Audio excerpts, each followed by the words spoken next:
Alright everyone, if you haven't heard already, a pretty substantial storm system is likely to impact much of the United States, specifically the central and eastern areas of the United States, during trick-or-treat night.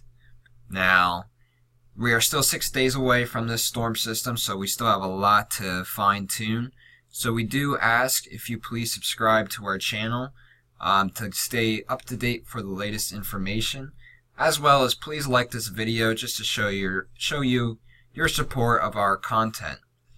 Now before we get into this forecast, I do want to show you guys the GFS and the Euro weather model as to what they're showing exactly for this storm system. We're going to start off with the GFS model. This is the American weather model, and we're looking at early Wednesday morning.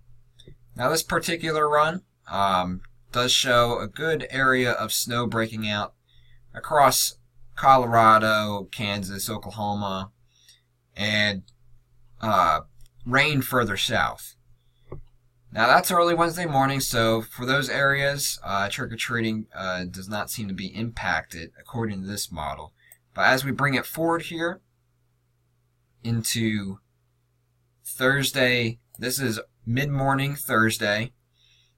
Snow continues across Missouri and parts of northern Arkansas and into Illinois, while a good area of rain is falling much across the eastern United States.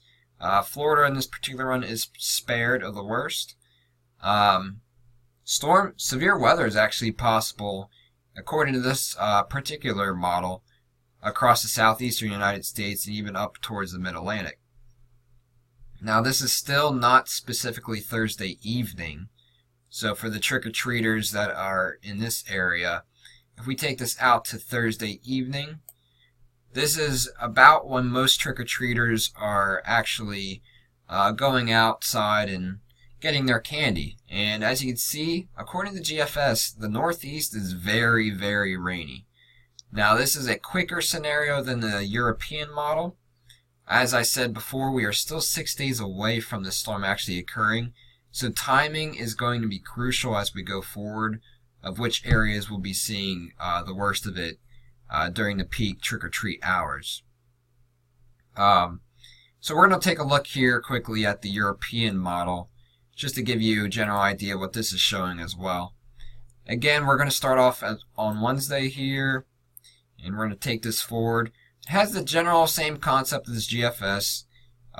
Some snow breaking out across Kansas, Colorado, even northern parts of Texas on Wednesday, with rain further south.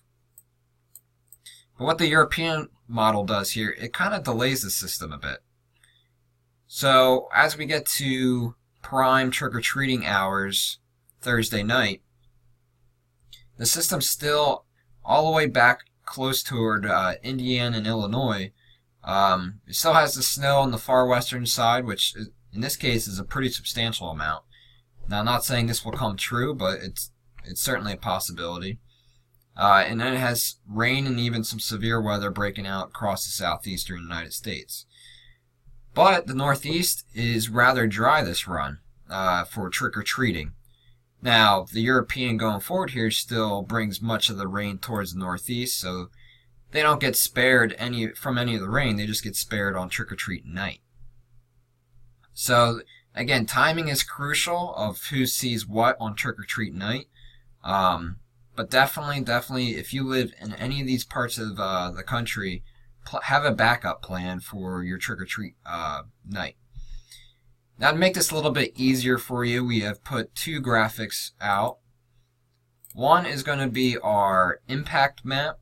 This is a very early impact map, so it's pretty broad. Anywhere in these light green areas, you're at a low risk currently for trick-or-treat nights being impacted. Your medium green is going to be your moderate risk, and your orange, that's where we see the greatest risk right now for trick-or-treating being impacted. What this means is for these areas in orange, it's mainly going to be rain. Anywhere on the northern edges of these greens or the western edge, you might see some snow, and I'll show you that here in the next graphic. So here's our snow threat area. Now, especially these areas across the western side, this snow is probably going to wind up falling, if it falls, early parts of Thursday morning. So that is why on our impact map, if we go back here, you're not seeing much of an impact, just because we think your trick-or-treating will be clear. But regardless, some snow is possible early not Thanksgiving morning. We're not that far out yet. Early Halloween morning. While the rest of these areas, it is possible to see some snow while you're trick-or-treating on Thursday night.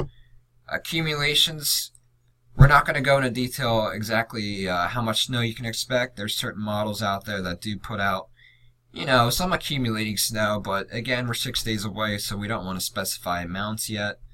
For parts of the interior northeast here, that snow will likely fall as this storm begins to bomb out and the northwest winds from Canada begin to flow in. So that probably won't happen until Friday morning. So that is our snow threat map. We will update this again as we go forward in the near future, just so we have a better understanding for you guys of what you can expect on Halloween night. But please subscribe. That way you don't miss out on our updated information. And we will also post on our Facebook page and Twitter of our updates and when they'll be posted. In the meantime, you guys have a great day.